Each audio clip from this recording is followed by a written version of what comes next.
A very good afternoon to you all. So what are lipids? क्या lipids क्या होते हैं? Any idea? थोड़ा कोई general? Fats? Anything else? Little bit more scientific explanation. Lipids क्या होते हैं? चलो, anyways, let's see. First we'll start with introduction and classification of lipids. Lipids are non-polar hydrophobic compounds that are soluble in non-polar या फिर हम बोले organic solvents में. What do you mean by non-polar? Hydrophobic और non-polar similar से terms हैं. They are used to describe similar substances, but दोनों में थोड़ा सा difference है. Definition point of view से अगर अपन बात करें तो. What is hydrophobic? Water repellent या जो वाटर की तरफ अट्रैक्ट नहीं होता, जो वाटर से अवे जाने की कोशिश करता है. बट उसका मोर साइंटिफिकली एक्यूरेट टर्म जो है that is non polar. What is the difference between polar and non polar? अगर हम केमिस्ट्री के टर्म से बात करें तो पोलर किसको बोलेंगे हम? जो एक जना बोलो जिसको थोड़ा क्लियर है. एनीवन? हाँ बताओ.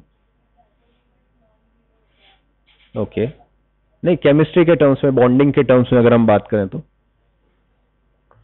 Polar substances are those compounds which are able to form hydrogen bonds with surrounding aqueous medium. अगर हम बायोकेमिस्ट्री के, स्पेसिफिकली बायोकेम के टर्म्स में बात करें तो जो सराउंडिंग एक्वस मीडियम में हाइड्रोजन बॉन्ड्स फॉर्म करने की कैपेबिलिटी रखता है, that compound is known as polar. Aqueous environment cell के अंदर भी होता है, सेल के बाहर भी होता है, राइट? सेल के अंदर क्या होता है? सेल मेम्ब्रेन के अंदर क्या होता है? साइटोप्लाज्म होता है. Maximum proportion of cytoplasm is made up of water. Similarly cell के बाहर क्या होता है? आइदर एक्स्ट्रा सेल्यूलर फ्लूइड या फिर इंटरस्टिशियल फ्लूइड. तो वहां भी फ्लूइड है, that is also aqueous solution. तो जो भी सब्सटेंसेस एक्वस सॉल्यूशन में हाइड्रोजन बॉन्डिंग करते हैं वाटर के साथ, those are known as polar compounds.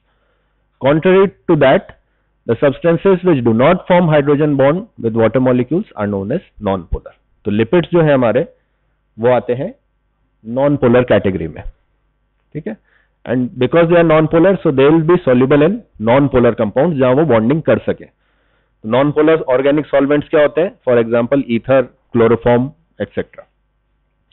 Now classification of lipids is based on two types. ये कोई well defined classification नहीं है, it is just for your understanding. Firstly, based on biological function, and second is based on their chemical structure. Today's class will just go through the classification based on biological function, but our main focus will be the classification that is based on chemical structure. तो classification based on chemical structure की अगर अपन बात करें तो इसको हम 3 parts में divide कर सकते हैं लिपिड्स को. फर्स्ट आर प्रीकर्सर लिपिड्स, यानी जो बेसिक लिपिड्स हैं जिनसे बाकी लिपिड्स बनते हैं. देन सिंपल लिपिड्स, जो बहुत simple aggregation of these precursor lipids से बनते हैं. And then moving on to more complex form which are complex lipids. तो प्रीकर्सर लिपिड्स में हमारे पास है glycerol, fatty acids and cholesterol. Simple lipids में हमारे आते हैं मेनली ट्राइग्लिसराइड्स, या जिसका एक और जो मोर साइंटिफिकली एक्यूरेट टर्म है that is triacylglycerols. I hope सब लोग, मोस्ट ऑफ यू कोचिंग वोचिंग सब करके आए हो, है ना? ऑर्गेनिक केमिस्ट्री से फेमिलियर हो, IUPAC नोमेनक्लेचर से फेमिलियर हो. बेसिक बेसिक, बहुत एडवांस लेवल का नहीं, बेसिक बेसिक, ठीक है? तो keeping that in mind, will move on when we will discuss these later topics. तो triacylglycerols are simple lipids where a glycerol molecule is esterified with 3 fatty acids, one with each hydroxyl group of the glycerol molecule. ये हम आगे भी देखेंगे. This is just a brief introduction. Complex lipids हम 2 categories में divide करते हैं, phospholipids and glycolipids. As the name suggests, phospholipid में एक phosphate ग्रुप होगा, glycolipids में एक कार्बोहाइड्रेट ग्रुप होगा, ठीक है? इनको हम आगे और डिटेल में डिस्कस करेंगे. Classification based on biological function. Body में 3 तरह के मेन फंक्शंस होते हैं. स्टोरेज लिपिड्स, जो बॉडी में स्टोर्ड फैट का काम करते हैं, ठीक है? सेकंड, स्पेशलाइज्ड मेम्ब्रेन लिपिड्स, जो बायोलॉजिकल मेम्ब्रेन्स का पार्ट होता है. As I think you all are familiar with the phospholipid bilayer structure of plasma membranes, right? Are you familiar? किसने डिस्क्राइब किया था ये model? Singer and Nicolson. Good.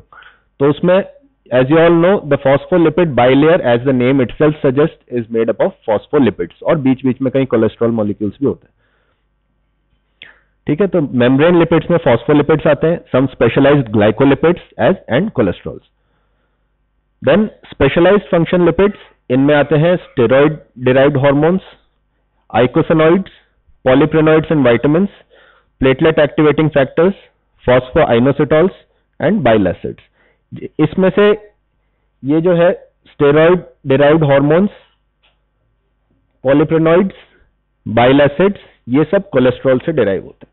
ठीक है, तो जितने भी हार्मोन्स हम स्टडी करते हैं, progesterone, testosterone, estrogens, cortisol, aldosterone, these are all derived from cholesterol. तो कोलेस्ट्रॉल का बहुत इंपॉर्टेंट फंक्शन है बॉडी में. ऐसा नहीं है जैसे एक कॉमन लेमन टर्म में बोला जाता है कि कोलेस्ट्रॉल हेल्थ के लिए नुकसानदायक है, ऐसा नहीं है. Excess definitely it is harmful, but cholesterol also plays a major function in regulating the biological function. Eicosanoids अभी हम देखेंगे आगे. These are the specialized compounds. These are derived from the fatty acids which are 20 carbon long. Hence the name suggests icosa. Icosa जो name होता है that is designated for 20 carbon atom. Polyphenol and vitamins. Mainly vitamin E जो होता है वो tocopherol होता है, वो भी स्टेरॉल derived होता है. और बाकी भी हम अभी देखेंगे आगे जब हम कॉम्प्लेक्स लिपिड्स डिस्कस करेंगे, तो ये प्लेटलेट एक्टिवेटिंग फैक्टर्स, फॉस्फोआइनोसिटॉल्स, ये सब उसमें आएगा. ठीक है, ये बेसिक इंट्रोडक्शन क्लियर है. Now coming to individual classification points, will first discuss precursor lipids. सबसे पहला है ग्लिसरॉल. ग्लिसरॉल पहले से पता है या पहली बार देख रहे हो? ठीक है, ग्लिसरॉल में बहुत सिंपल कंपाउंड है ये. It is a polar compound. ये 3 कार्बन एटम की चेन है और हर एक कार्बन पे एक हाइड्रोक्सिल ग्रुप अटैच्ड है. हाइड्रोक्सिल ग्रुप है तो वो वाटर के साथ हाइड्रोजन बॉन्डिंग कर सकता है. That makes glycerol a polar compound. Then coming on to fatty acids.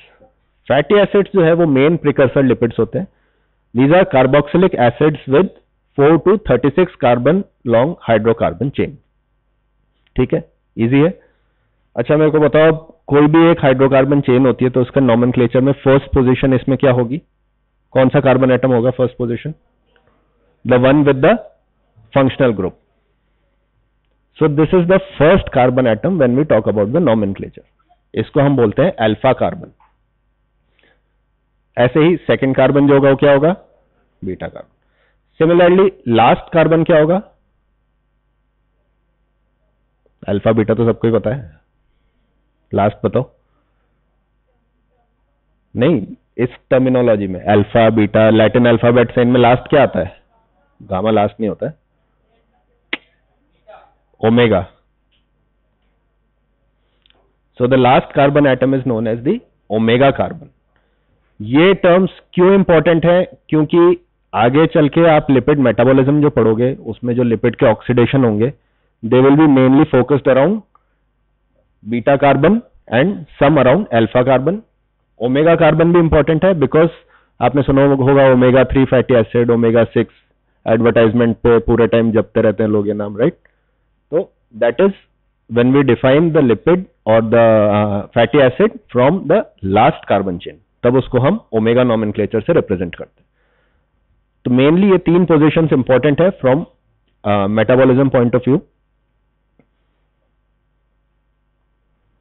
Now fatty acids can again be subdivided into 2 types, saturated and unsaturated. Saturated का मतलब क्या है? No double और triple bonds. जितने भी कार्बन एटम्स है they are completely saturated by single bonds. ठीक है, हर कार्बन कितनी वैलेंसी होती है कार्बन एटम की? 4. तो हर कार्बन एटम की 4 वैलेंसी पे एक एक सिंगल बॉन्ड रहेगा. तो इसमें आपको कोई भी डबल या ट्रिपल बॉन्ड देखने को नहीं मिलेगा. अनसैचुरेटेड फैटी एसिड्स वो होते हैं जिनमें आपको एटलीस्ट 1 डबल बॉन्ड देखने को मिल सकता है. एक से ज्यादा भी हो सकते हैं बट एटलीस्ट 1 तो रहेगा इसमें. अब इनकी डिफरेंट सिंगल बॉन्ड और डबल बॉन्ड होने की वजह से इनकी प्रॉपर्टीज में क्या डिफरेंस आता है, लेट्स सी. अगर सिंगल बॉन्ड रहेगा तो इसमें जो बॉन्ड्स के अराउंड रोटेशन रहेगा एटम्स का, that will be unrestricted. So atoms will be free to move and acquire any arrangement they want depending on the availability of space या जो भी physiochemical properties है उसके according. Whereas double bond जो होता है उसके अराउंड मूवमेंट जो होता है restricted होता है. It's a very stringent bond. It doesn't allow much movement of the atoms around it. ठीक है? Because of this property, because of steric hindrance, saturated fats जो होते हैं उनका melting point काफी हाई होता है. क्यों हाई होता है? एक सिंपल सा कंसेप्ट है, आप सोचो. एक मेटल का तार है, जस्ट इमेजिन एक सिंगल मेटल का तार. अगर मैं उसके ऊपर बीच में एक वजन रख दूंगा तो तार बेंड हो जाएगा, राइट? उसमें एक बेंड इंट्रोड्यूस हो जाएगा. वो बेंड किसी भी डायरेक्शन में हो सकता है डिपेंडिंग ऑन कि मैं फोर्स कहां से लगा रहा हूं. तो इसी तरह से जब डबल बॉन्ड इंट्रोड्यूस होता है किसी भी एक लीनियर स्ट्रक्चर में, तो वो उसमें स्टेरिक हिंड्रेंस क्रिएट करता है. वो उसमें एक किंक या बेंड इंट्रोड्यूस कर देगा. अगर बेंड इंट्रोड्यूस नहीं होता है, when atoms are free to move around and acquire any arrangement, तो they will by their natural property they will tend to cluster together in neatly stacked arrays. तो जैसा कि आप देख सकते हो, जो सैचुरेटेड फैटी एसिड्स है इनमें बिल्कुल नीटली स्टैक्ड एरेज मिलेंगे आपको. Because of this tight composition इनका मेल्टिंग पॉइंट हाई होता है. कंसेप्ट क्लियर है? ठीक है. सिमिलरली अगर हम अनसैचुरेटेड फैटी एसिड्स की बात करें तो इनमें बेंड इंट्रोड्यूस हो जाता है. बेंड इंट्रोड्यूस होने की वजह से ये नीटली पैक नहीं हो पाते. They become very loosely arranged. जो लूजली अरेंज्ड है तो उसको मेल्ट करना भी इजी रहेगा, तो इनका मेल्टिंग पॉइंट जो होगा वो काफी लो होगा. क्या हो गया भाई? ये टाइम है क्लास का? क्या टाइम है क्लास का? क्या टाइम हो रहा है? 2:10 हो रहा है ना. चलो, फर्स्ट क्लास है इसलिए अलाउड है. Next class onwards latecomers बाहर रहना. ठीक है.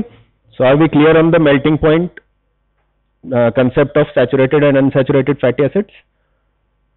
तो अब जाहिर सी बात है भाई, जिसका मेल्टिंग पॉइंट ज्यादा रहेगा वो रूम टेम्परेचर पे सॉलिड रहेगा. तो examples of saturated fatty acids are, जो आपको देखने को मिल रहे हैं, एनिमल फैट सॉलिड है, घी, जो भी चीज सर्दियों में जम जाती है वो सब सैचुरेटेड फैटी एसिड. ठीक है. घी है, बटर है, कैंडल वैक्स है, सब सैचुरेटेड फैटी एसिड्स. जो भी चीज लिक्विड रहती है रूम टेम्परेचर पे वो सब अनसैचुरेटेड फैटी एसिड्स. ठीक है. बट इसका मतलब ये नहीं है कि एनिमल फैट में सिर्फ सैचुरेटेड फैटी एसिड्स ही होते हैं, अनसैचुरेटेड नहीं होते, या ऑयल्स में सिर्फ अनसैचुरेटेड होते हैं और सैचुरेटेड नहीं होते. They contain both, but predominantly या अपन बोले मेजर प्रोपोर्शन जो रहता है वो दोनों में अलग अलग रहता है. सॉलिड कंसिस्टेंसी में सैचुरेटेड का प्रोपोर्शन ज्यादा रहेगा और जो लिक्विड कंसिस्टेंसी है उसमें अनसैचुरेटेड का प्रोपोर्शन ज्यादा रहेगा. अब सैचुरेटेड अनसैचुरेटेड फैटी एसिड्स की अगर अपन बात करें तो इनमें हम एक और टर्म यूज करते हैं, मूफा एंड पूफा. ये भी सुना होगा, एड पे आता रहता है ना. Monounsaturated fatty acid and polyunsaturated fatty acid. As the name suggest, mono में एक डबल बॉन्ड होगा और पॉली में एक से ज्यादा डबल बॉन्ड हो सकते हैं. एग्जाम्पल्स हैं मूफा के ओलिक एसिड और पूफा के ओमेगा 3 एंड ओमेगा 6. ये भी अभी अपन आगे देखेंगे तो और क्लियर हो जाएगा. ठीक है. यहां तक किसी को कोई डाउट है? एक और इसका इंटरेस्टिंग पॉइंट है कि MUFA and PUFA are considered healthier source of dietary lipids because they are associated with lower risk of atherosclerosis and cardiovascular disease. Atherosclerosis I suppose एक न्यू टर्म है आप लोगों के लिए, पहले फेमिलियर हो. क्या होता है एथेरोस्क्लेरोसिस?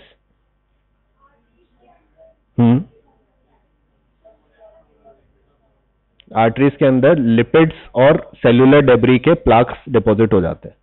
ऐसा नहीं कि उसमें सिर्फ लिपिड ही होगा, लिपिड्स के साथ मैक्रोफेजेस भी होते हैं, प्लेटलेट्स भी होते हैं, फाइब्रस टिश्यू भी होता है, सब मिलके एक, जिसको अपन बोलते हैं, एक ब्लॉकेज क्रिएट कर देते हैं, एक प्लाक बना देते हैं.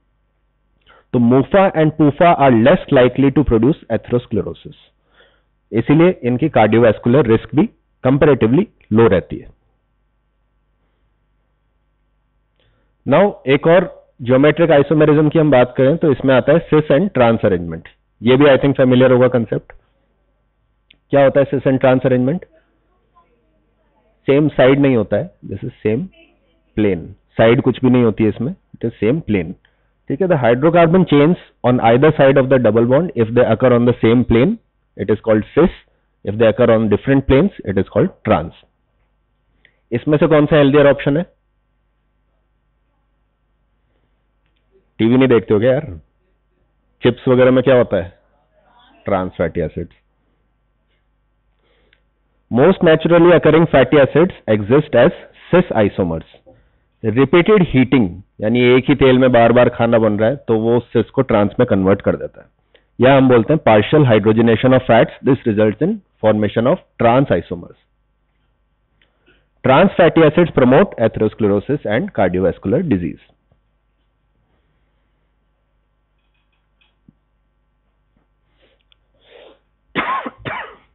Sorry. Now coming to the biochemistry specific nomenclature.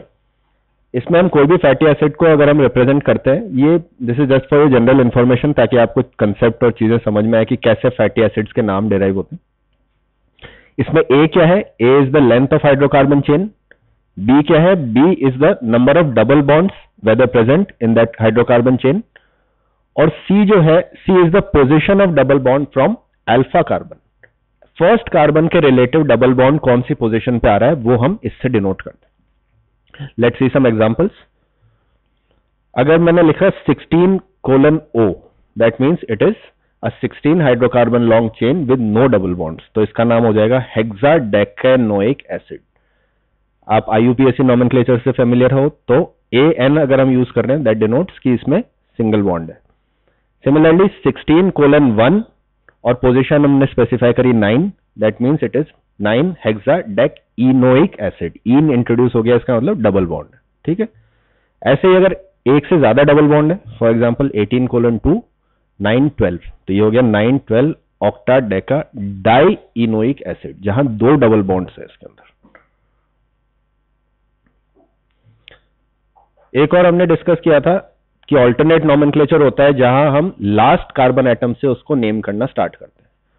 है वही लिपिड का स्ट्रक्चर बट उसको हम नेमिंग नोमेनक्लेचर जो है उसकी लास्ट से चालू करते हैं. तो ओमेगा कार्बन के रिलेटिव डबल बॉन्ड कहां आ रहा है उसके बेसिस पे हम बोलते हैं ओमेगा 3 एंड ओमेगा 6.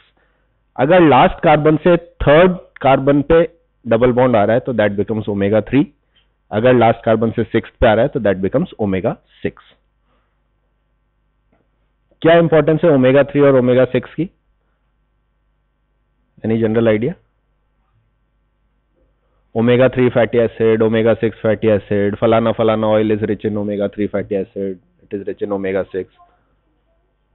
हाँ, improves the skin health, okay, heart health. ठीक है. वही लिपिड्स ज्यादातर जो है कार्डियोवैस्कुलर रिस्क के अराउंड ही रिवॉल्व करते हैं.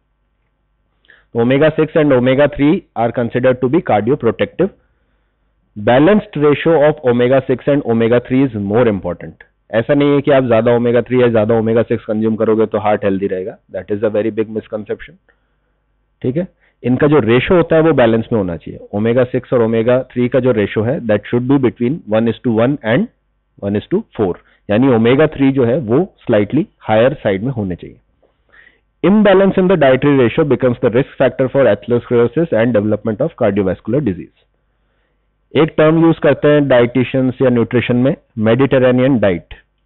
मेडिटेरेनियन डाइट जो होती है बेसिकली यूरोप में जो मेडिटेरेनियन सी के अराउंड जो भी खाना मिलता है like olives, fruits, nuts, figs, sea food, ये सब जो होते हैं ये रिच होते हैं ओमेगा 3 फैटी एसिड्स में. That is why the diet derived from that region, the availability of food sources from that region is known as Mediterranean diet.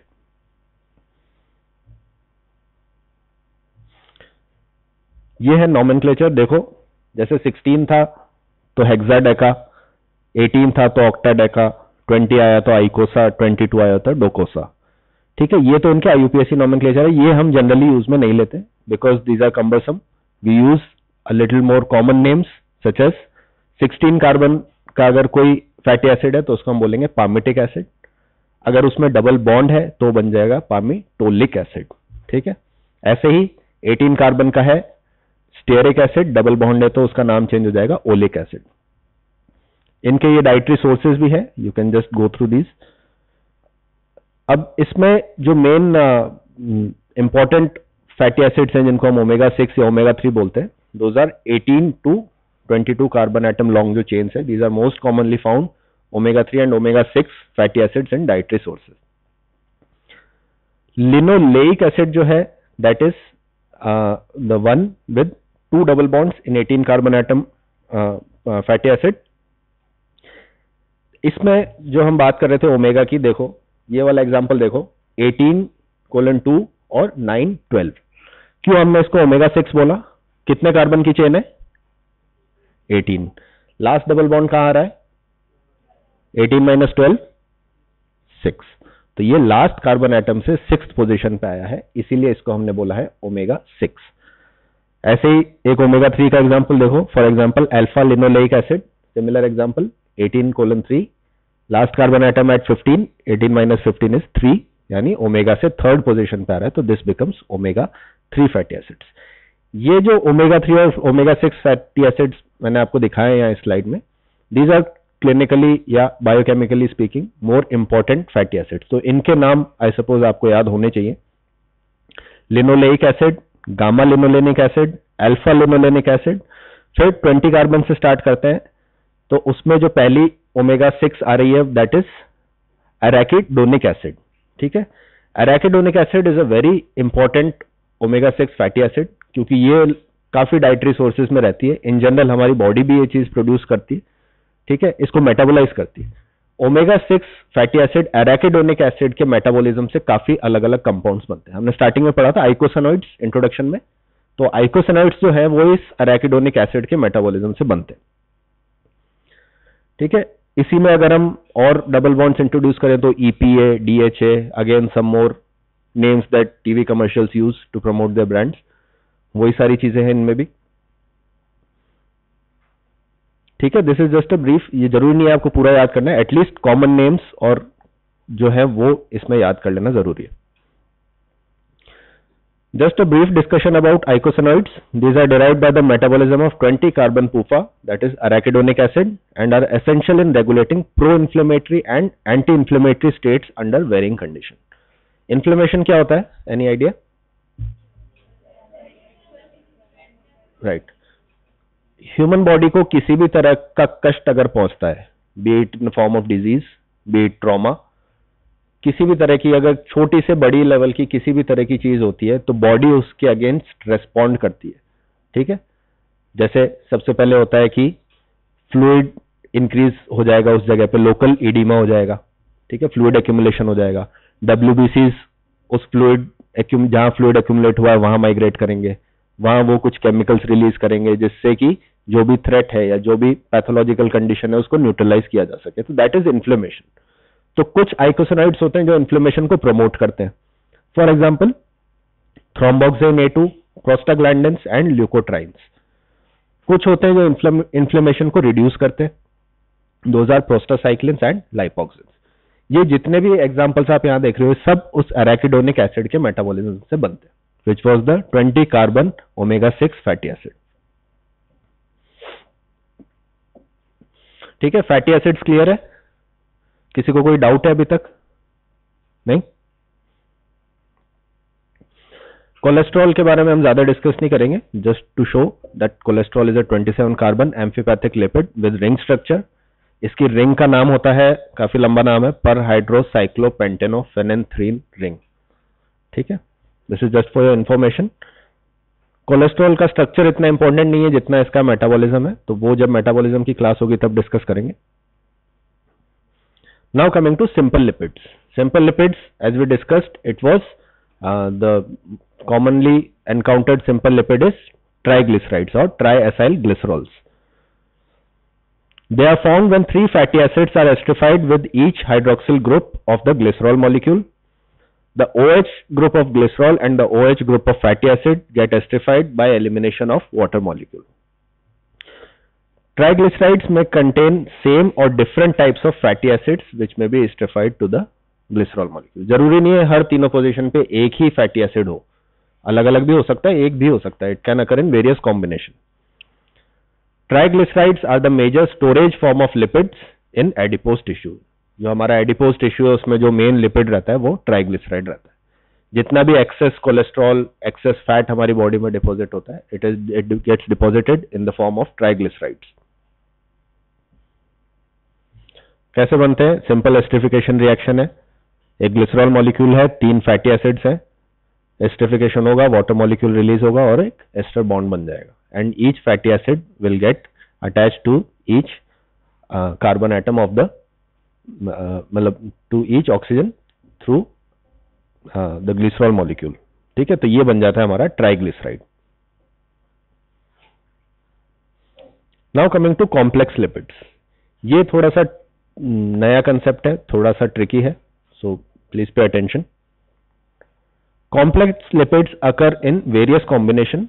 ठीक है, ब्रॉडली स्पीकिंग इनको हम 2 कैटेगरीज में डिवाइड करते हैं, ग्लिसरोलिपिड्स एंड स्फिंगोलिपिड्स। जैसा कि हमने देखा था अभी ट्राइग्लिसराइड्स में, ट्राइग्लिसराइड्स भी एक तरह के ग्लिसरोलिपिड्स थे। क्यों? क्योंकि उनमें जो बैकबोन मॉलिक्यूल है दैट वाज ग्लिसरॉल।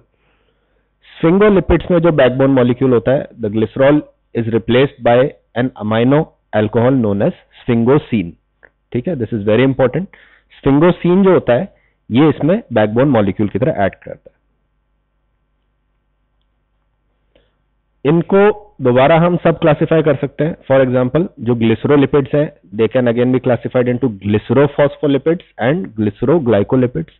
ऐसे ही स्फिंगोलिपिड्स जो है वो भी स्फिंगोफॉस्फोलिपिड्स हो सकते हैं एंड स्फिंगोग्लाइकोलिपिड्स हो सकते हैं, डिपेंडिंग कि उनमें फॉस्फेट ग्रुप अटैच हो रहा है या फिर कार्बोहाइड्रेट अटैच हो रहा है। तो देखें, लेट्स सी व्हाट ग्लिसरोफॉस्फोलिपिड्स आर। जो ग्लिसरॉल के शुरू के 2 मॉलिक्यूल्स हैं, शुरू के 2 कार्बन एटम्स हैं, उन पे तो वही सेम अरेंजमेंट रहेगा, उन पे फैटी एसिड से अटैच रहेंगे, बट एक OH ग्रुप ऐसा रहेगा जिसको रिप्लेस कर दिया जाएगा फॉस्फेट ग्रुप से। So 1 OH group of the glycerol molecule will get replaced by phosphate molecule या फॉस्फेट ग्रुप, एंड उस फॉस्फेट ग्रुप के फर्दर एक पोलर हेड ग्रुप अटैच्ड होगा।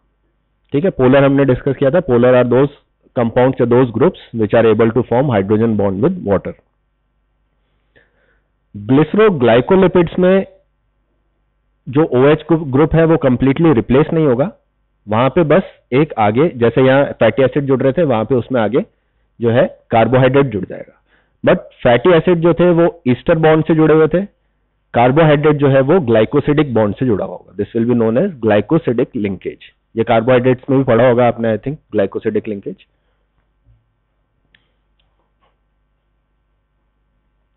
सिमिलरली सेम थिंग होगी, बस बैकबोन चेंज हो जाएगा। स्फिंगोफॉस्फोलिपिड में जो इसका फ्री OH ग्रुप है वो उस पे फॉस्फेट ग्रुप अटैच हो जाएगा और आगे पोलर हेड ग्रुप लग जाएगा, और जो स्फिंगोग्लाइकोलिपिड्स हैं उनमें कार्बोहाइड्रेट जुड़ जाएगा। ठीक है, इनमें कंफ्यूज नहीं होना है, just keep the basic concept in mind कि पहले बैकबोन क्या है, फिर बैकबोन के बाद ग्रुप क्या है। Now let's discuss individually what these entities are. Glycerophospholipids की अगर हम बात करें तो इसमें आते हैं, सबसे पहला एग्जांपल हम देखते हैं, फॉस्फेटिडाइल आइनोसिटोल। ठीक है, ये नाम याद करने, ऐसा नहीं है कि you can skip these over, these names are important, क्योंकि throughout your medical course बहुत नए नए बहुत अजीबोगरीब नाम आएंगे, but by repetition by revision ये इवेंचुअली याद हो जाएंगे। ठीक है, तो इसमें भी सेम कॉन्फ़िगरेशन है, बस जो पोलर हेड ग्रुप है that polar head group will be something specific, so that is myo inositol. क्या इंपॉर्टेंस है फॉस्फेटिडाइल आइनोसिटोल की? It plays a role in biosignalling pathways, it acts as a secondary messenger. थोड़ा idea है इसका, biosignalling क्या होती है? For example एक सेल है, सेल की मेम्ब्रेन पे एक रिसेप्टर है। ठीक है, just for example, don't take it to B to specific. Suppose करो कि ग्लूकोज का रिसेप्टर है एक सेल पे। जब उस रिसेप्टर पे ग्लूकोज बाइंड होगा, that binding will result in some structural conformational change, some chemical reaction, जिसकी वजह से ये सेकेंडरी मैसेंजर मॉलिक्यूल प्रोड्यूस होगा, सिंथेसाइज होगा। ये सेकेंडरी मॉलिक्यूल मैसेंजर जो है वो प्लाज्मा मेम्ब्रेन ऑफ सेल से अंदर की तरफ जाएगा, साइटोप्लाज्म के थ्रू जाएगा, न्यूक्लियर मेम्ब्रेन के थ्रू जाके कहीं ना कहीं सेल को ये ऐसी जगह पे बाइंड करेगा जहां ये बोला जाएगा कि अब इंसुलिन का प्रोडक्शन बढ़ा दिया जाए। ठीक है, तो ये एक सेकेंडरी मैसेंजर मॉलिक्यूल हो गया, जो सेल के सरफेस पे जो प्राइमरी मैसेज है उसको एक सेकेंडरी फॉर्म में रिले कर रहा है, और जहां पे भी उसको एक्ट करना है, चाहे वो डीएनए पे एक्ट कर रहा हो, आरएनए पे एक्ट कर रहा हो, प्रोटीन सिंथेसिस पे और कई जगह पे भी, तो that becomes a signalling pathway. So phosphatidyl inositol specifically in its phosphorylated form, जब अगर इसकी बात करें तो this acts as a secondary messenger. Next is phosphatidyl choline. यहां पे कोलिन है, polar head group. It occurs in the outer leaflet of phospholipid bilayer. Outer leaflet मतलब बाइलेयर है ना फॉस्फोलिपिड की, दो लेयर है, एक सेल के एक्सटीरियर की तरफ फेस कर रही है और एक सेल के अंदर यानी साइटोप्लाज्म की तरफ फेस कर रही है. तो जो बाहर की तरफ फेस कर रही है, एक्सटीरियर की तरफ फेस कर रही है, that is the outer leaflet of plasma membrane.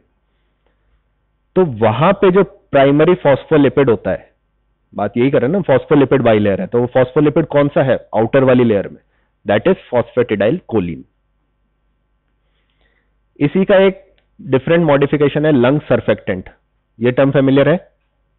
Lung surfactant अगर डेफिशिएंट होगा तो क्या डिजीज हो सकती है? एटेलेक्टेसिस हो सकता है. ठीक है, और कई कंडीशन होती है लंग्स की, alpha 1 antitrypsin deficiency, bronchopulmonary dysplasia. चलो आगे पढ़ोगे तो आप लोग मेडिसिन में, will not go deep into that. तो लंग सर्फेक्टेंट का मेन रोल होता है कि वो एल्व्यूलर सरफेस जो होता है उसमें सरफेस टेंशन को मेंटेन करके रखता है. क्यों मेंटेन करना जरूरी है सरफेस टेंशन? फिर तो लुब्रिकेंट हो जाएगा ना. सर्फेक्टेंट का क्या काम है? From collapsing. एटमॉस्फेरिक प्रेशर और एल्व्यूलस के अंदर का प्रेशर बहुत फ्लक्चुएट करता है. ठीक है ना. एटमॉस्फेरिक प्रेशर जो होता है वो काफी ज्यादा होता है. अगर लंग सर्फेक्टेंट नहीं रहेगा तो उस प्रेशर के अंडर जो एल्व्यूलस है वो कोलैप्स कर जाएंगे. तो कोलैप्स नहीं हो, लंग एल्व्यूलस का जो अंदर का सरफेस है वो टाइटली उसकी शेप को मेंटेन करके रखे, इसलिए सर्फेक्टेंट की एक बहुत फाइन फिल्म बोल लो या लेयर बोल लो उसके अंदर लगी हुई होती है. तो what is that surfactant? That surfactant is this thing only, phosphatidyl choline ही है, but a very specific form of phosphatidyl choline. जहां पे ये जो दो फैटी एसिड्स आप देख रहे हो, ये दोनों फैटी एसिड सेम होंगी और ये दोनों फैटी एसिड पार्मिटिक एसिड होंगी, तभी हम उसको लंग सर्फेक्टेंट बोलेंगे. Not every phosphatidyl choline is lung surfactant, but every lung surfactant is a phosphatidyl choline. Get the point? ठीक है. सिमिलरली एक चीज और होती है प्लेटलेट एक्टिवेटिंग फैक्टर. ये बेसोफिल्स में प्रेजेंट होता है. बेसोफिल्स इसको सिक्रीट करते हैं जब प्लेटलेट का एग्रीगेशन करवाना होता है, ब्लड क्लॉटिंग करवानी होती है. तो ये प्लेटलेट एक्टिवेटिंग फैक्टर जो होता है ये भी फॉस्फेटिडाइल कोलिन होती है. द डिफरेंस इज इसमें एक फैटी एसिड जो होती है instead of being ester linked it is ether linked. जो लिंकेज है वो चेंज हो जाता है, तो then it becomes platelet activating factor. Now coming to phosphatidyl serine and phosphatidyl ethanolamine. These are two similar phospholipids. ये जो होते हैं ये फॉस्फोलिपिड बाइलेयर में जो इनर लेयर होती है जो साइटोप्लाज्म की तरफ होती है उसमें जो प्रेडोमिनेंट फॉस्फोलिपिड होता है वो ये दोनों होते हैं. वी डिस्कस कि ये पोलर क्यों होते हैं, क्योंकि ये हाइड्रोजन बॉन्डिंग कर सकते हैं वाटर मॉलिक्यूल के साथ. तो सेल मेम्ब्रेन के दोनों तरफ एक्वस एनवायरनमेंट है, बाहर भी फ्लूइड है अंदर भी फ्लूइड है. तो इट इज नेसेसरी कि वहां जो फॉस्फोलिपिड्स हैं उनमें पोलर हेड ग्रुप हो ताकि वो हाइड्रोजन बॉन्डिंग कर सके और एनवायरनमेंट के साथ कंपैटिबल रह सके. ठीक है, इसीलिए यहां पे ये पोलर हेड ग्रुप्स होते हैं. अब इनकी इंपॉर्टेंस क्या है, क्यों ऐसा अरेंजमेंट है कि बाहर एक दूसरा होगा अंदर दूसरा होगा, सिमिलर क्यों नहीं हो सकते? हैं तो दोनों ही पोलर, हाइड्रोजन बॉन्डिंग दोनों ही करेंगे. द रीजन इज इनका अरेंजमेंट एक तरह से एक टारगेट मार्क की तरह भी होता है. जब सेल डेथ होने वाली होती है, एक होता है, एक ये टर्म है इसमें एपोप्टोसिस. ठीक है, एपोप्टोसिस आप पढ़ोगे नेक्स्ट ईयर पैथोलॉजी में in more detail. Apoptosis is called programmed cell death. For example एक सेल का एक सर्टेन लाइफ स्पैन है, सपोज करो 100 डेज का है, 100 डेज पूरे हो गए, अब क्या होगा? अब बॉडी अपने आप उस सेल को टारगेट करेगी कि अब इस सेल को एलिमिनेट करना है या इस सेल को डिस्ट्रॉय करना है. लाइसोसोम्स हैं बॉडी के खुद के, वो एक्टिवेट हो जाएंगे, ऑटोफेजी हो जाएगी, सेल जो है खुद को ही खा जाएगा क्योंकि लाइसोसोमल एंजाइम सेल के अंदर रिलीज हो जाएंगी, they will digest the cellular proteins and cell will die off. तो ये सिग्नल कैसे मिलता है? ऑल्दो बहुत सारे मैकेनिज्म्स होते हैं, this is not the only mechanism but this is one of the mechanism. जब सेल डेथ होने वाली होती है, when the cell is at the point where it is about to die, तब ये जो इनका कॉन्फ़िगरेशन है ये समवॉट चेंज हो जाता है। जो अंदर वाली फॉस्फोलिपिड है वो बाहर चली जाएगी, बाहर वाली जो है वो अंदर वाली लीफलेट में आ जाएगी। तो बॉडी के सर्टेन सेंसिंग मैकेनिज्म्स होते हैं, वो इस चीज को आइडेंटिफाई कर लेते हैं। This becomes as a beacon like a target, cell जो होता है टारगेट की तरह बन जाता है। फिर जो भी उस पर प्रोसेस होना होता है अपोप्टोसिस का, वो इनिशिएट हो जाता है। That is why this configuration is important. एक और इसमें डिफरेंट वैरायटी है फॉस्फोलिपिड की, सिमिलर सी। जैसा हमने प्लेटलेट एक्टिवेटिंग फैक्टर पढ़ा था, वैसे ही एक फैक्टर होता है प्लाज्मेलोजन। इसमें भी वही है, one of the fatty acid is attached by an ether linkage instead of being attached by an ester linkage. ये कहां पाया जाता है? This occurs in brain and heart cells and is protective against oxidative damage. ज्यादा oxygen भी cells को damage करती है। ऑक्सीडेटिव रिएक्टिव ऑक्सीजन स्पीसीज अगर आपने पढ़ा होगा, ठीक है, सुपर ऑक्साइड आयंस होते हैं, हाइड्रोक्सिल आयंस होते हैं, ये सब जो होते हैं, हाइड्रोजन पेरोक्साइड, ये सब ऑक्सीडेटिव स्ट्रेस इंड्यूस करते हैं। This results in cell death. तो this is protective against that and it occurs specifically in brain and heart cells. Now there is another very important phospholipid, that is cardiolipin. Cardiolipin इसका common name है, but the actual name is diphosphatidylglycerol glycerol. इसमें कोई polar group attach नहीं है, इसमें phosphate of one glycerol या one triglyceride molecule अगर हम बोले, that is attached, उस पे जो attach होगी moiety, that will be another glycerol molecule. और उस glycerol पे एक और phosphate होगा जो दोबारा attach होगा एक और similar molecule से। तो दोनों तरफ डाइफॉस्फेटिडाइल ग्लिसरॉल हो जाएंगे, ठीक है। एक single glycerol molecule will share two phosphatidyl glycerol molecules on either side, that is why it is known as diphosphatidyl glycerol. It is present in bacterial cell membrane, mitochondrial membrane and specifically in mitochondrial membranes of heart cells, ठीक है। It is considered to be cardioprotective. Studies have proven that diminished level of cardiolipin increase the risk of heart failure and are also implicated in aging process, ठीक है। Now coming to ये जितने भी हमने पढ़े क्या थे, ग्लिसरोफॉस्फोलिपिड्स, इन सब में आप देखो नीचे फॉस्फेट ग्रुप अटैच था। Now coming on to glyceroglycolipids, this is not per se in your curriculum, आपके कोर्स का नहीं, दिस जस्ट फॉर इन्फॉर्मेशन। ये कहाँ पाए जाते हैं? ये प्लांट्स की थाइलाकॉइड मेम्ब्रेन्स में पाए जाते हैं, ठीक है। तो इनका नाम याद करने की जरूरत नहीं है, this is just only for your extra information. यहां पे बस नीचे कार्बोहाइड्रेट अटैच हो जाएगा, तो that becomes a glyceroglycolipids. Now coming to sphingophospholipids, जिसमें एक कलेक्टिव टर्म हम यूज करते हैं स्फिंगोमाइलिन्स। तो एज द नेम सजेस्ट, ये प्रेजेंट होते हैं कहां? माइलिन शीथ में। जो न्यूरॉन्स की माइलिन शीथ होती है, दो तरह के न्यूरॉन्स होते हैं, माइलिनेटेड एंड डीमाइलिनेटेड। तो जो माइलिनेटेड न्यूरॉन्स की माइलिन शीथ होती है उसमें प्रेडोमिनेंटली ये पाए जाते हैं। पोलर ग्रुप वही है जो हमने पहले पढ़ा था, कोलिन एंड एथेनोलामिन, बस जो बैकबोन है वो चेंज हो गई, बैकबोन यहां पे हो गई स्फिंगोसिन की। These two collectively are known as sphingomyelins. Now coming to sphingoglycolipids, यहां थोड़ा सा ट्रिकी हो जाता है, थोड़ा कॉम्प्लेक्स और हो जाते हैं लिपिड्स। सबसे पहले कैटेगरी आती है सेरिब्रोसाइड्स की, जहां सिर्फ एक कार्बोहाइड्रेट मॉलिक्यूल अटैच होता है। A single carbohydrate molecule will be attached, then that becomes a cerebroside. As the name suggest cerebro, तो ये neuronal and extra neuronal tissues में ज्यादा रहता है। अगर ग्लूकोज है then it becomes glucosyl cerebroside. अगर ग्लूकोज की जगह गैलेक्टोज है तो it becomes galactosyl cerebroside. Glucosyl cerebroside is found predominantly in extraneuronal tissues, and whereas galactosyl cerebroside is found predominantly in plasma membranes of neuronal tissues. Now coming to globosides. ग्लोबोसाइड्स वो होते हैं जिनमें एक से ज्यादा कार्बोहाइड्रेट अटैच हो जाते हैं, बट मेक नोट यहां पे कोई ब्रांचिंग नहीं है। This is just a linear chain of repetitive carbohydrate units. Carbohydrate units different होते हैं इनमें, ऐसा नहीं है कि ग्लूकोज ग्लूकोज ग्लूकोज ही चल रहा है, वेरिएशन रहता है, डिफरेंट टिश्यूज में डिफरेंट कॉम्बिनेशंस होते हैं, ठीक है। तो ग्लोबोसाइड्स contain 2 or more carbohydrate molecules attached to the sphingosine molecule. These are found abundantly on the surface of nerve endings and receptor surfaces. जो इनके सरफेस होते हैं यहां पे ये ज्यादा पाए जाते हैं. Then the third and the most complex form of lipids is gangliosides. Gangliosides में भी इनमें भी वही है, कार्बोहाइड्रेट की चेन्स अटैच्ड है, बट यहाँ ब्रांचिंग भी हो रही है. एंड जो ब्रांचिंग है वो होती है एन एसिटाइल न्यूरामिनिक एसिड की, NAM जिसको हम बोलते हैं. NAM का एक और नाम है, कॉमन नेम जो है वो है साइलिक एसिड. तो gangliosides contain complex branched oligosaccharides containing at least one molecule of या one residue of sialic acid.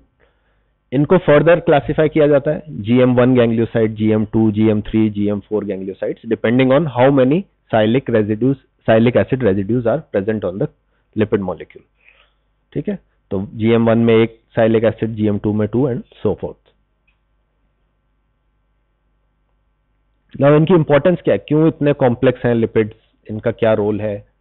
Let's see some very common and clinically important examples. Gangliosides are abundant on the plasma membrane of neuronal and extraneuronal tissues and on the surface of receptors. ये हमने ग्लोबोसाइड्स और cerebrosides के case में भी देखा था. ज्यादातर जो कॉम्प्लेक्स लिपिड्स हैं वो न्यूरोनल टिश्यूज के अराउंड ही आपको मिलते हैं.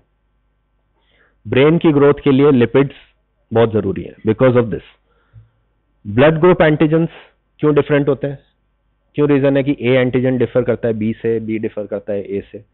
बिकॉज देयर और भी जो ब्लड ग्रुप टाइप्स होते हैं, not just ABO blood group, और भी ब्लड ग्रुप के टाइप्स होते हैं. तो इनमें जो एंटीजेंस होते हैं, एंटीजेंस जो होते हैं वो RBC के सेल सरफेस पे कुछ मॉलिक्यूल्स होते हैं, वो मॉलिक्यूल्स यही होते हैं gangliosides. They differ in their carbohydrate composition. That is why they create different type of antigens. Her antibody एक डिफरेंट एंटीजन को आइडेंटिफाई करेगी, इसीलिए इनका अलग अलग कॉम्बिनेशन चलता रहता है. Ganglioside present on the receptor surface of a specific receptor on the intestinal cell binds the cholera toxin. जो विब्रियो कॉलेरा होता है, जो उसका टॉक्सिन रिलीज होता है, उस टॉक्सिन को बाइंड करने का काम भी एक गैंग्लियोसाइड करता है. तो that is implicated in the pathogenesis of cholera. एक बहुत ही कॉमन तो नहीं बोलूंगा, एक बहुत ही क्लिनिकली इंपॉर्टेंट डिजीज है गिलियन-बारे सिंड्रोम, या आप फाइनल ईयर मेडिसिन वगैरह में पढ़ोगे जब आओगे तब. This is a sort of peripheral neuropathy, जहां जो पेरिफेरल नर्व्स हैं वो डैमेज होने लगती है. व्हाई? बिकॉज अपनी बॉडी की एंटीबॉडीज जो हैं they start attacking the gangliosides which are present on these nerves. हमने पढ़ा था अभी कि सारी जो भी गैंग्लियोसाइड्स हैं सब न्यूरोनल सरफेस पे रहती है, न्यूरोनल सेल मेम्ब्रेन्स पे रहती है. तो वहां जो पेरिफेरल नर्व्स पे स्पेसिफिकली जो गैंग्लियोसाइड्स प्रेजेंट होती है, antibodies will start attacking, identifying and attacking those gangliosides. तो उसकी वजह से पेरिफेरल न्यूरोपैथी हो जाती है. That leads to Guillain Barre syndrome. Is a very interesting case कि उसमें असेंडिंग पैरालिसिस होता है, starting from feet and goes up, और जब फाइनली यूजुअली ट्रीटेबल होता है, इतना वो सीवियर नहीं रहता. बट इफ रेस्पिरेटरी पैरालिसिस हो जाता है, nerves, respiration associated nerves paralyse हो जाती है because of this peripheral neuropathy, then it becomes critical. आगे अभी बायोकेमिस्ट्री में ही आप आगे पढ़ोगे लाइसोसोमल स्टोरेज डिसऑर्डर्स. वो लाइसोसोमल स्टोरेज डिसऑर्डर्स सारे इन कॉम्प्लेक्स लिपिड्स के अराउंड ही रिवॉल्व करते हैं. भाई कोई भी चीज बॉडी में प्रोड्यूस होती है तो वो डिग्रेड भी होती है. Every molecule has a turnover rate. ठीक है, तो डिग्रेड करने के लिए बॉडी में मैकेनिज्म्स होते हैं, एंजाइम्स होती है. तो कोई जेनेटिक डिसऑर्डर की वजह से अगर वो एंजाइम डेफिशिएंट है या वो एंजाइम एब्सेंट है क्योंकि उसकी जीन म्यूटेटेड है, ठीक है, तो उस केस में जो भी गैंग्लियोसाइड डिग्रेड होनी होगी वो डिग्रेड नहीं हो पाएगी. In that case that will accumulate कहां होगी? लाइसोसोम्स में, lysosomes of these neuronal and extra neuronal tissues. तो that gives rise to a group of genetic disorders that is known as lysosomal storage disorders. बहुत सारे रहते हैं इसमें, टे-सेक्स disease, ठीक है, और फारबेस डिजीज, कई सारे आएंगे, अभी आप आगे पढ़ोगे. ठीक है, so that is why these complex lipids are very important. Right, so let's conclude this class. कोई डाउट्स हैं किसी को? ठीक है, समझ में आ गया? थोड़ा सा नाम, नॉमेनक्लेचर, क्या पैटर्न है इनका, फॉर्म, मतलब अलग अलग मॉलिक्यूल्स का थोड़ा सा टाइम लगेगा फेमिलियर होने में, बट इतना कोई मुश्किल नहीं है आई थिंक. राइट.